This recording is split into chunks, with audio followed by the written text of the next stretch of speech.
My cheating wife wanted me to play daddy to her affair baby, so I sued her for paternity fraud and took everything.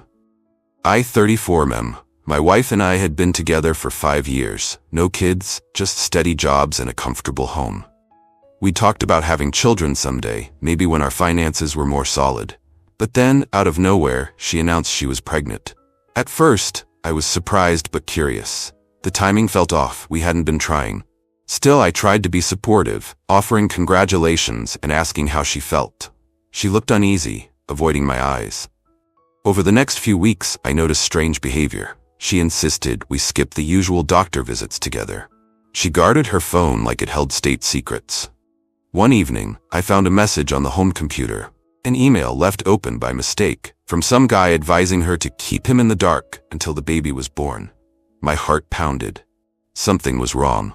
I confronted her gently. "Who's this man emailing you?" She rolled her eyes, calling me paranoid, claiming he was a colleague. But that night, when she thought I was asleep, I overheard a hushed phone call in the living room. She whispered about making sure I signed the birth certificate and not telling me the truth yet. Alarmed, I waited until she left for errands the next day and dug deeper. Old messages indicated she'd been seeing someone else for months. The baby, it seemed, wasn't mine. My chest tightened. She planned to pin the child on me, to get me to raise her affair partner's baby. The sheer entitlement astonished me. Later that evening, as I tried to talk calmly, she dropped her mask. "Look," she said, crossing her arms, "this baby needs a stable father, and you're already my husband. Just do your part. You're better suited than he is." I stared at her, shocked. "Do you understand what you're asking?" She shrugged. "It's not a big deal. You've always been reliable. Think of it as a chance to be a dad." Her tone was dismissive, as if I was a piece of furniture to rearrange at will. Furious yet measured, I demanded a paternity test. She scoffed. "No need. You'll sign the certificate anyway. Why stir up trouble?"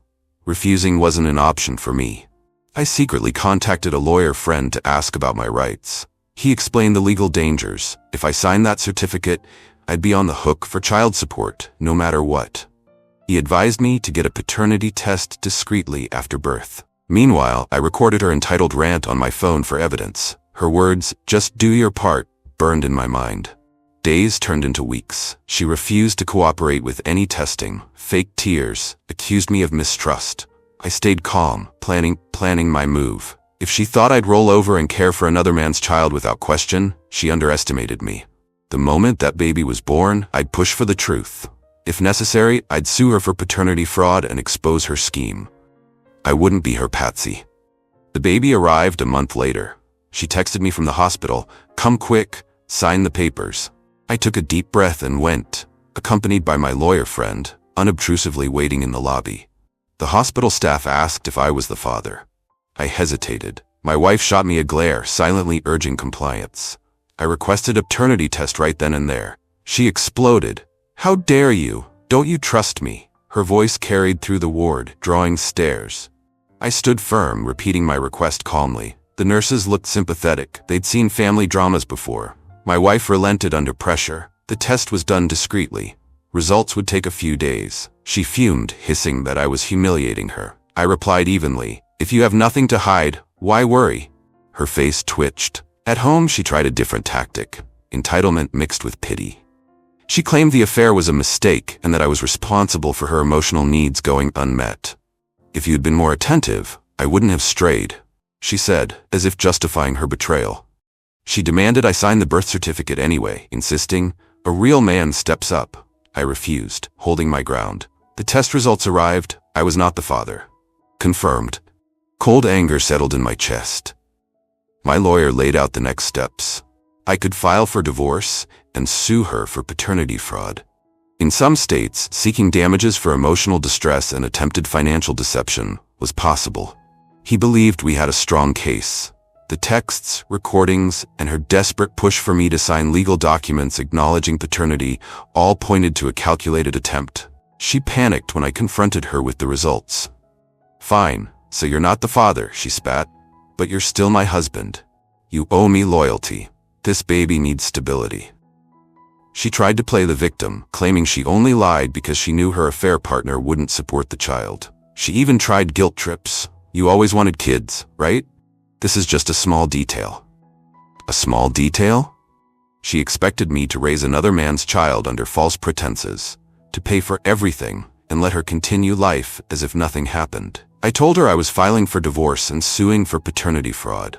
She laughed scornfully. "You can't win. The courts favor mothers. You'll just waste money." But my lawyer assured me that we had a clear case of attempted fraud. We documented her attempts to force paternity acceptance, her refusal of early testing, and the deceit. The affair partner's identity surfaced. He was a known deadbeat dad with multiple unpaid child support orders. My wife tried to upgrade her situation by latching onto me as a financial provider.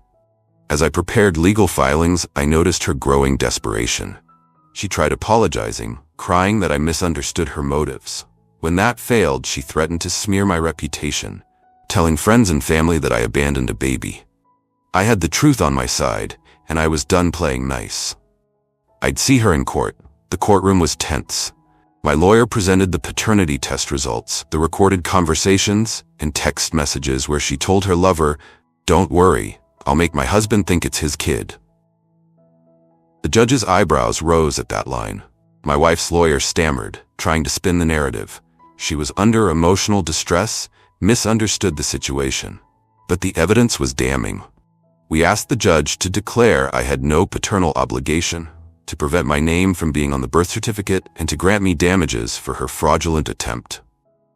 In some jurisdictions, you can seek compensation if someone tries to trick you into legal fatherhood. My lawyer argued that her deception could have cost me decades of child support and emotional turmoil. The judge seemed sympathetic. My wife squirmed on the stand. She tried playing the victim again, sobbing about feeling lonely and scared. But when cross-examined, she admitted knowing the affair partner wouldn't pay a dime. She admitted hoping I'd just do the right thing. The judge asked pointedly, "You mean trick him into raising a child that's not his?" She mumbled something incoherent, and the courtroom fell silent. The affair partner didn't show up. No surprise there. We had records of her attempts to contact him, where he told her to handle it and never mention his name. This made her scheme more evident. She wanted a stable provider, not the biological father. My lawyer requested maximum legal relief, clearing me of any paternal responsibility, granting the divorce on grounds of adultery, and awarding me damages for her fraudulent conduct. The judge recessed, and we waited anxiously in the hallway. My wife approached me. "Please, let's settle this privately. I'll drop everything, just don't ruin my reputation." Her entitlement still shone through. She worried about reputation, not the harm she caused me. I said nothing, just turned away. She fumed, whispering threats. "I'll tell everyone you're heartless. I'll say you knew all along and abandoned the child." I smirked slightly. I had recordings, screenshots, a solid case. Let her spin lies. I had the truth and a court order soon to back me up. Back inside, the judge returned. The ruling was firm. I was not the father, no financial obligation. The divorce granted swiftly. Regarding damages, the judge found her attempts constituted paternity fraud and ordered her to pay a substantial sum for emotional distress and legal costs. Moreover, the judge admonished her for her behavior, putting a note on record that she acted in bad faith.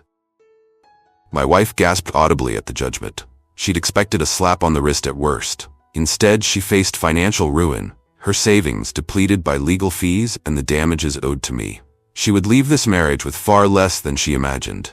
The baby's biological father was nowhere to be found, leaving her solely responsible. Leaving the courtroom, I felt a sense of justice.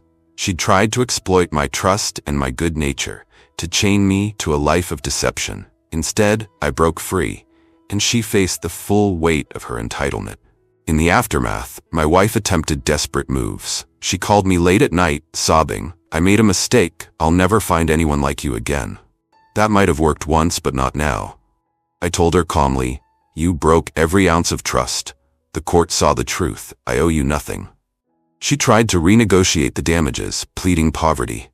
My lawyer firmly reminded her that court orders aren't suggestions. If she failed to pay, I could enforce collection actions, maybe even liens against her property. She cursed me, calling me heartless, but she brought this on herself. News traveled quietly among our friends and family. She attempted to spin a tale of me abandoning a helpless baby, but I preemptively shared the paternity test and court documents with close relatives. They understood I was the victim of her scheme. Her credibility sank. The affair partner vanished into the shadows, leaving her truly alone with her mistakes. I moved out of that marital home and into a modest apartment, feeling lighter. Free from the lies, I focused on rebuilding my life. The damages she paid covered my legal fees and left me with a decent sum to start fresh. It wasn't about getting rich, it was about ensuring she faced real consequences. Occasionally, I heard rumors she was struggling financially, trying to chase the affair partner for child support. Good luck with that. The courts would require a paternity test for him too, and if he dodged responsibility, she'd face the hard truth of raising her affair baby without a meal ticket. Did I feel pity? A bit. A child was caught in the crossfire of her manipulations, but that was not my doing. She chose deception, hoping I'd be an easy mark. Instead, I stood up for myself, used the law correctly, and emerged unscathed. In the end, I learned that betrayal can twist people into unrecognizable forms. She banked on my kindness and turned it into a weapon. But when I refused to be a victim, the tables turned. Justice prevailed, and she lost everything she tried to gain dishonestly. Now, as I settle into my new routine, I feel calm. She can't hurt me anymore. Her entitlement cost her dearly. I hold no illusions about our past. The marriage is gone, replaced by a cautionary tale about trust and honesty.